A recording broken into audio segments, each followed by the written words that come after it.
নমস্কার, আমি শ্রীমান্তিকা। আমি আজকে আবার নতুন রান্না নিয়ে চলে এসেছি। আজকে আমি রান্না করে দেখাবো আমুদি মাছের পকোড়া।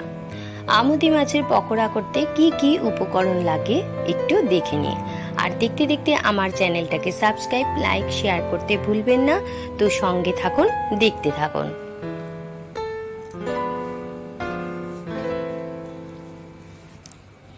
আমি এখানে নিয়ে নিয়েছি 500 গ্রামের মতো আমুদি মাছ। আগে থেকে ধুয়ে নুন হলুদ মাখিয়ে রেখে দিয়েছি। আর সঙ্গে নিয়ে নিয়েছি 100 গ্রামের মতো বেসন নিয়েছি। 1 আঁটি ধনেপাতাকে পেস্ট করে নিয়েছি। আর নিয়ে নিয়েছি 100 গ্রামের মতো বিস্কুটের গুঁড়ো, 100 গ্রামের মতো কর্নফ্লাওয়ার, আদা রসুন পেস্ট, কাঁচা লঙ্কা পেস্ট, আর নিয়ে নিয়েছি 2 থেকে 3 চামচের মতো বাটার, সেটাকে গালিয়ে নিয়েছি। আর নিয়েছি মরিচ গুঁড়ো। এখন আমি বাটারটা তৈরি করে নেব। এখানে প্রথমে 100 গ্রাম বেসন পুরোটাই নিয়ে নেব, আর দিয়ে দেব 2 থেকে 3 চামচের মতো কর্নফ্লাওয়ার,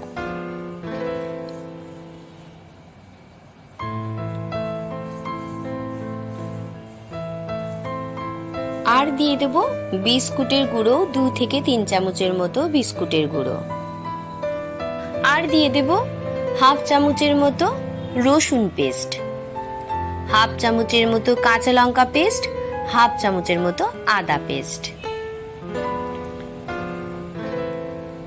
এরপরে দিয়ে দেব হাফ চামচের মতো গোলমরিচের গুঁড়ো।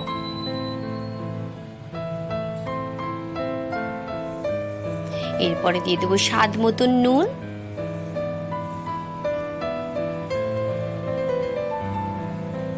এরপরে দিয়ে দেবো স্বাদ মতন চিনি। এরপরে যে আমি ধনেপাতার পেস্টটা করে রেখেছিলাম, সেই ধনেপাতার পেস্টটা পুরো দিয়ে দেব। এরপরে দিয়ে দেবো যে 2 থেকে 3 চামচ বাটারটা গালিয়ে রেখেছিলাম, সেই বাটারটাকে দিয়ে দেব। আপনারা এখানে সাদা তেলও ব্যবহার করতে পারেন। এরপরে অল্প অল্প করে জল দিয়ে বেটারটাকে তৈরি করে নেব। ভালো করে অল্প অল্প জল দেব, আর এরকম ভাবে এটাকে মিক্স করতে থাকবো। বেশি যাতে পাতলা না হয়ে যায়, একটু গাঢ় গাঢ়ই করে ব্যাটারটাকে তৈরি করব।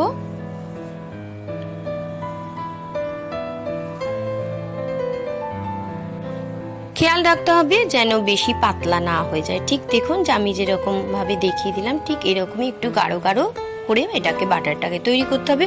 তো আমার বেটারটা তৈরি করা হয়ে গেছে। এখন এটা 10 মিনিটের জন্য রেস্টে দিয়ে দেব।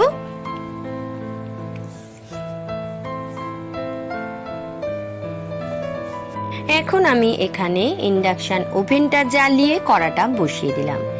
এর মধ্যে এখন আমি 2 থেকে 300 গ্রামের মতো সাদা তেল দিয়ে দেব।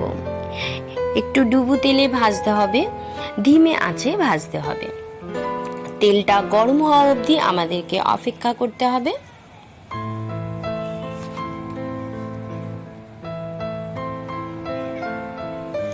ভালো করে নাড়াচাড়া দিয়ে তেলটা সারা কড়ার গায়ে লাগিয়ে দেব। আমি আরো একটা কথা বলতে ভুলে গেছি, শুকনো কিছুটা বেসন আমি থালাতে নিয়ে নেব। এরপরে আমি যে মাছগুলো নুন হলুদ মাখিয়ে রেখেছিলাম, সেটা প্রথমে একটা একটা করে নিয়ে আমি শুকনো বেসন গায়ে লাগিয়ে নেব। নেওয়ার পরে ব্যাটারে চুবিয়ে আমি এখন এর মধ্যে একটা একটা করে ছেড়ে দেব।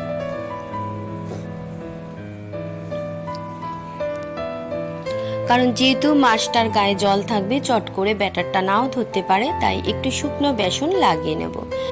বেসন লাগানোর পরে ব্যাটারে চুবিয়ে একটা একটা করে মাছ আমি এই গরম তেলের মধ্যে ছেড়ে দেব।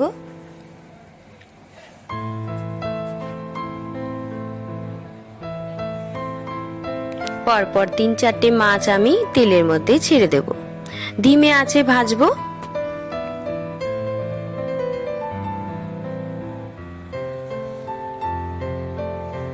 যেহেতু এক হাতে ক্যামেরা আছে আর এক হাতে আমি এই মাছগুলোকে ছাড়ছি, তাই একটু অসুবিধে হচ্ছে, একটু দেরি হচ্ছে। আপনারা প্লিজ ধৈর্য ধরে আমার ভিডিওটা একটু দেখবেন। আর একটু হতে দিতে হবে, তাহলে মাছগুলো চট করে উঠে যাবে।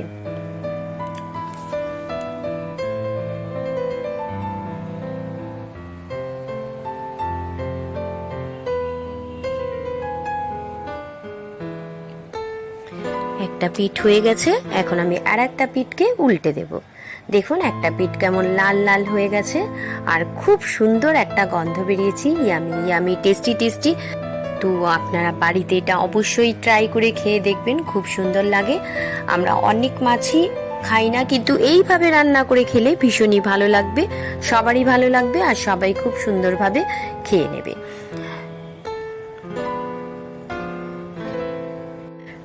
রেডি হয়ে গেছে এই আমুদি মাছের পকোড়াগুলো। এখন আমি এগুলো একটা পাত্রের মধ্যে তুলে দেব, আবার একবার মাছগুলো ছেড়ে দেখিয়ে দেব আমুদি মাছের পকোড়া। তো দেখতে থাকুন, সঙ্গে থাকুন।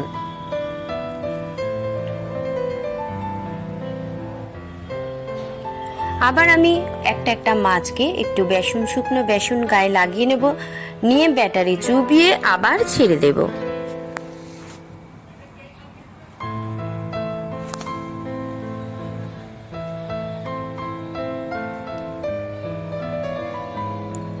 ঠিক এইভাবে একটা একটা করে মাছ ছেড়ে দেব। আমি এক হাতে ভিডিও করছি, আর এক হাতে যেহেতু এই পকোড়াগুলো ছাড়ছি তাই একটু দেরি হচ্ছে। তো আমার অনুরোধ সব বন্ধুদের, একটু ধৈর্য ধরে আমার এই ভিডিওটাকে দেখবেন, টেনে দেখবেন না প্লিজ, আমার সঙ্গে থাকুন আর দেখতে থাকুন।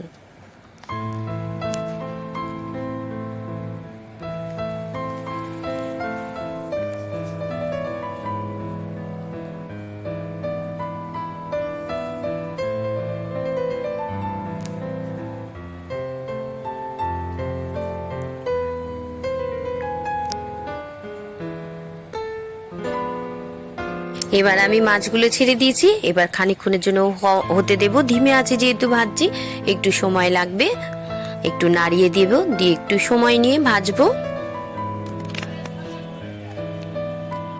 এক পিঠ ভাজা হয়ে গেছে, আর এক পিঠ উল্টে দিচ্ছি।